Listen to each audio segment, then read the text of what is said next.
Today I'm going to talk to you guys a little bit about addiction. I'm going to talk about a couple types of addiction. I'm going to focus on two types, drugs and alcohol. There are many types: video games, gambling, shopping, etc. What is addiction? Addiction is a condition that results when a person ingests a substance, including alcohol, cocaine, nicotine, or engages in an activity, gambling, shopping, video games, that can be pleasurable, but when it's consumed actively, it can become compulsive, and it might interfere with ordinary life responsibilities, work, jobs, relationships, and stuff like that. So I'm going to list a couple of long-term effects from major drugs that are a problem in society today. We got meth. With meth, paranoia, hallucinations, repetitive motor activity, changes in brain structure, deficits in thinking, motor skills, memory loss, violent behavior, dental problems, and weight loss. Meth is a major drug today, what is used pretty normally in today's society. With cocaine, long-term effects could be stress, mood swings negatively. You can seek the drug instead of other things, so people might, instead of going and spending their money on stuff for their kids or stuff like that, they might go and get the drug instead.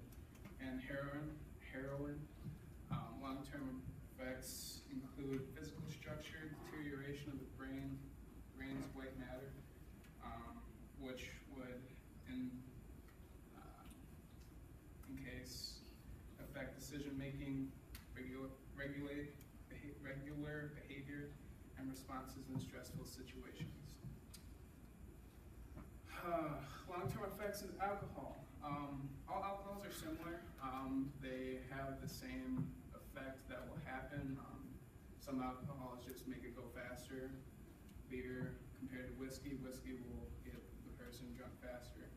And one long-term effect I found is that if you start drinking it enough, you'll start to depend on it to have a good time. So like, if I started drinking beer every day for the next month, I'll get so used to having alcohol in me, and it will be like a regular thing. And then when I'm not on it, it's like I'm kind of boring or whatever. So why do not others become addicted so fast or at all when others do? There is some biology behind it.